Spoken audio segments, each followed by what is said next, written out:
और फिर भारत में अंग्रेज आए, उन्होंने कहा कि भाई समझना चाहिए कि ये भारतीय दर्शन क्या है, भारतीय धर्म क्या है। तो फिर ओरिएंटलिस्ट्स आए जिनका काम यही था कि जाओ इनके ग्रंथों को पढ़ो, इनके प्रतीकों को, इनकी सभ्यता को देखो।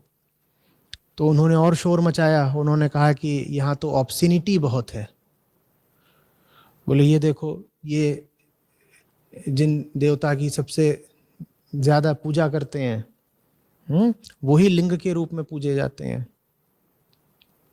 अब वहाँ जो जो विक्टोरियन मोरालिटी थी पश्चिम में, उसके लिए ये बात बहुत विचित्र थी और अस्वीकार्य थी कि फैलस वर्शिप हो रही है,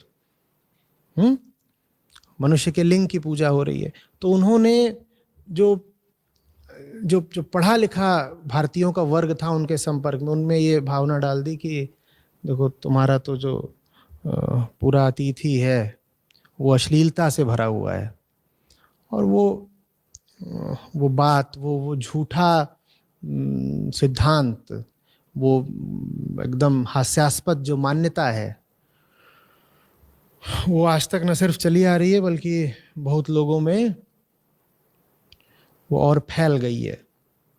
और फैल इसलिए गई है क्योंकि हमारे वास्तविक अध्यात्म से बहुत कम संबंध रह गया है। वेदांत से हमारा कुछ परिचय ही नहीं। हम रूढ़ियों, प्रथाओं, परंपराओं में जी रहे हैं बिना उनका अर्थ जाने। हम प्रतीकों की अंधी पूजा कर रहे हैं बिना ये समझे कि ये प्रतीक इशारा किधर को कर रहा है।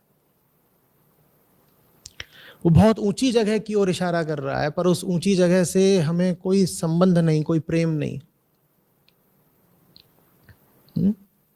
उसका नतीजा फिर क्या निकलता है? नतीजा ये निकलता है कि बहुत लोग होते हैं फिर जो अध्यात्म से अपनी निष्ठा खोते जाते हैं, और जो लोग धर्म के साथ जुड़े भी रह जाते हैं वो सिर्फ अंधभक्ति में जुड़े रह जाते हैं।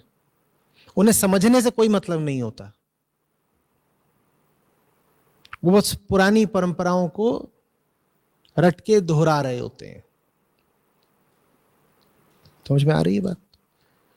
अगली बार जब आप शिवलिंग को देखें तो और कुछ आप समझते हो ना समझते हो, ये ध्यान रखें कि मुझे भी ऐसे ही अकंप निश्चल तन के खड़ा रहना है दुनिया के आवेगों के बीच, संसार के थपेड़ों के बीच, संसार के आकर्षण विकर्षण के बीच। दुनिया मुझे ऐसे ही चारों तरफ से घेरे रहेगी, ऐसे ही घेरे रहेगी, और मैं यहां से छूट के भाग नहीं सकता। घिरा हुआ हूं, घिरा ही रहूंगा, लेकिन घिरे घिरे भी अपनी शान में तना खड़ा रहूंगा। तुम मुझे घेर सकते हो, मुझे जीत नहीं सकते। समझ में आ रही बात? To be seized is not to be captured. घिरे रहना तो उसी दिन तय हो गया था जिस दिन पैदा हुए थे। जिस दिन तुम पैदा हुए थे उसी दिन वेदांत कहता है कि आत्मा 5 कोशों से घिर गई थी। कितनी अजीब बात है ना। कहते हैं सत्य अनंत है, आत्मा अनंत है, लेकिन तुम पैदा हुए नहीं कि जो अनंत है वो भी एक नहीं 5 कोशों से घिर जाता है। ये कैसे हो सकता है? यही तो माया है कि जो अनंत है उसके ऊपर भी कुछ बिल्कुल छिलके की तरह चढ़ जा रहा है। समझ में आ रही बात? तो जो मुझे घेरे हुए है उससे तो पीछा छुड़ा नहीं सकता। हाँ, उसका रूप रंग बदल सकता है, ज्यादा मैं हाथ पांव चलाऊंगा तो, पर उससे हमें कोई सांत्वना नहीं। हमें इस बात की कोई आशा नहीं है, हमें ऐसी कोई गलतफहमी नहीं है कि एक भी दिन ऐसा आने वाला है कि हम शरीर धरे धरे भी पूर्णतया मुक्त हो जाए। अरे शरीर से थोड़ी मुक्त हो गए, पूर्णतया मुक्त कैसे हो जाओगे शरीर धरे धरे? तो वो जो वो जो योनि ने एक परिधि स्थापित कर रखी है, जो एक घेरा डाल रखा है, वो तो रहेगा ही रहेगा, लेकिन तुम्हें उसके बीच भी अपना शिवत्व कायम रखना है, तुम्हें उसके बीच भी अपना सत्य कायम रखना है। अगर शिवलिंग आपके भीतर ऐसी भावना, ऐसा विचार प्रेरित कर देता है, तब तो समझिए कि आपका लिंग के समक्ष जाना सफल हुआ। अन्यथा अगर आप सिर्फ वहाँ जा कर के वो परिक्रमा कर रहे हैं और दूध चढ़ा रहे हैं और प्रणाम कर रहे हैं, तो इससे किसी को कोई लाभ नहीं होने वाला। भारत में धर्म दर्शन से उठा है। दर्शन माने समझदारी, विचारणा। विचार इतनी दूर तक गया और इतना गहरा गया है कि वो निर्विचार में बदल गया है। विचार इतना गहरा गया है कि वो जिंदगी में, जीवन में बदल गया है। सोच इतनी ईमानदार रही है कि इंसान को उसको जीना पड़ा है कि अब जब इतना सोच लिया, इतनी गहराई तक बात चली गई, तो जो सोचा है उसको अब जीना भी तो पड़ेगा। तो बिना सोचे, बिना समझे अगर आप धर्म का पालन करने निकले हैं, तो आपका धर्म कोई धर्म नहीं। भारत में धर्म का मतलब विश्वास नहीं है, मान्यता नहीं है। वेदांत आपसे ये नहीं कहता कि अगर तुम सनातनी हो या अगर तुम वेदांती हो तो पहले तुम स्वीकार करो कि एक इस तरीके का भगवान है या ईश्वर है या कोई ऊपरी शक्ति है, उसने ऐसा ऐसा करा। नहीं, दुनिया की और धार्मिक धाराओं में और वेदांत में यही मूल अंतर है। यहां बात स्वीकार से नहीं, सवाल से शुरू होती है। पहले सवाल आता है, कि ये जो है ऐसा क्यों है, और सवाल के जवाब में भी अक्सर सवाल ही आता है। सवाल अगर ऐसा आता है कि ये दुनिया बनाई किसने, तो जवाब आता है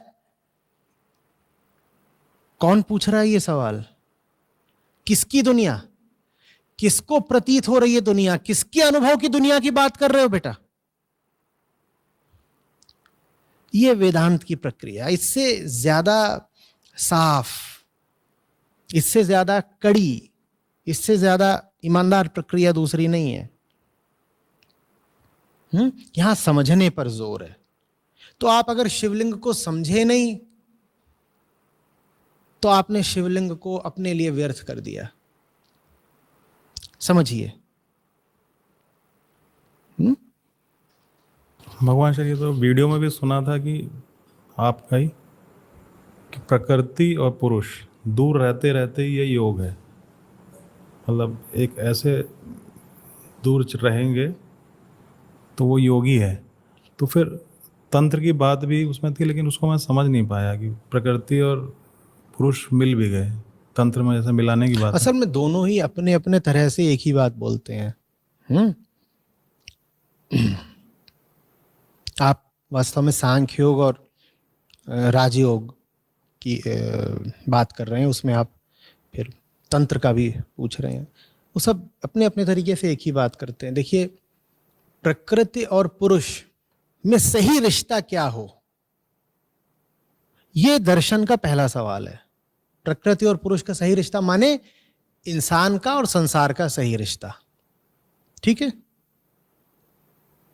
इंसान का और संसार का सही रिश्ता क्या हो, क्योंकि जीना कहाँ है, इसी संसार में जीना है। तो यही अध्यात्म का प्रश्न है, जिए कैसे। जब आप पूछते हो जिए कैसे, तो फिर आगे पूछा जाता है कौन है जीने वाला, और फिर उसके माध्यम से उत्तर दिया जाता है कि ये जीने वाला कौन है, जीव कौन है। फिर जीव की विवेचना की जाती है, वो है। अब आमतौर पे हम कैसे जीते हैं? आमतौर पर हम दुनिया से रिश्ता रखते हैं बहुत अजीब सा। दुनिया के पीछे भी जाना है, दुनिया से संतुष्ट भी नहीं हो पाना है। दुनिया के पीछे भी जाना है और दुनिया से संतुष्ट भी नहीं हो पाना है। इस बात को काटना है, इस बात को मिटाना है, क्योंकि इसी बात में दुख है। हमारा दुनिया से जो रिश्ता रहता है वो बड़े अधूरेपन का रहता है। हमारा नाता भी है और दुनिया से हमारी एक रंजिश भी है। हम क्षुब्ध भी रहते हैं। समझ में आ रही बात? ऐसे नहीं रहना है, ऐसे नहीं रहना है। इस बात को दो अलग अलग तरीकों से अभिव्यक्त किया गया है। एक तरीका है कहने का कि तुम साक्षी हो जाओ। जब आप इस तरीके को देखते हो तो ऐसा लगता है जैसे कहा जा रहा है कि अलग हो जाओ। और दूसरा तरीका है कहने का, जैसे तंत्र में कहा जाता है कि एक यूनियन हो जाए, एक योग हो जाए, एक पूर्ण मिलन हो जाए। जब उसको आप देखते हो तो ऐसा लगता है, ऐसे कहा जा रहा हो कि तुम प्रकृति से पूरी तरह लिप्त ही हो जाओ। नहीं, न तो यह कहा जा रहा है साक्षी होने में कि दुनिया से बिल्कुल अलग हो जाओ, और न यह कहा जा रहा है तंत्र में कि दुनिया से एकदम लिप्त हो जाओ। वास्तव में इन दोनों अतियों की बात इसलिए की जा रही है ताकि बीच में आप जिस तरीके से जी रहे हैं आप उसका खंडन, उसका अस्वीकार कर सकें। आप बात समझ रहे हो? हम आधे अंदर आधे बाहर जीते हैं। हम आधे अंदर आधे बाहर जीते हैं, और इस आधे अंदर होने में आधे बाहर होने में एक पांव इधर है एक पांव उधर है, इसमें बहुत दुख है। माया मिली न राम। अब आपको इस चीज से हटाना है। इस चीज से आपको हटाने के लिए दो तरीके से बात को कहा जाता है। एक कहा जाता है कि देखो, प्रकृति को अपना काम करने दो, तुम बस उसके निरपेक्ष दृष्टा हो जाओ, साक्षी हो जाओ। और उसी बात को ये क्या बात हो गई? आधे अंदर थे आधे बाहर थे, तो इसमें क्या कह दिया गया? पूरे बाहर हो जाओ। हम कैसे जीते हैं? आधे अंदर आधे बाहर। ठीक है, तो सांख्य योग बोलता है तुम आधे अंदर आधे बाहर नहीं रहो, तुम पूरे बाहर हो जाओ। तंत्र भी यही कहना चाहता है, देखो आधे अंदर आधे बाहर नहीं रहो, तो उसको वो इस तरीके से कहता है कि तुम पूरे अंदर हो जाओ। बात न पूरे बाहर होने की है न पूरे अंदर होने की है, बात वैसे न होने की है जैसे हम हैं। हम बहुत अजीब हैं। इसीलिए जब भी मुझसे कोई साक्षित्व के विषय में पूछता है तो मैं उससे कहता हूं, साक्षित्व का अर्थ दूरी नहीं है, साक्षित्व का अर्थ रूखापन नहीं है। साक्षित्व में बहुत प्रेम है। साक्षित्व ऐसा नहीं है कि मैं किसी को देख ही नहीं रहा। साक्षित्व ऐसा है जैसे आप दुनिया के बीच दुनिया को ऐसे देख रहे हो जैसे जैसे कोई नर्तकी नाच रही है, और कोई उसका विद्वान प्रेमी बस चुपचाप हल्के से मुस्कुराते हुए उसे नाचते देख रहा है। यह साक्षित्व है। तू अपना नाच नाचती रहे, मैं बस तुझे मुस्कुराते हुए देखूंगा, हस्तक्षेप नहीं करूंगा। इसमें प्रेम है या नहीं है? पर इसमें उद्दंड प्रेम नहीं है, इसमें चीरफाड़ के नोच के खा जाने वाला प्रेम नहीं है। यह साक्षित्व है।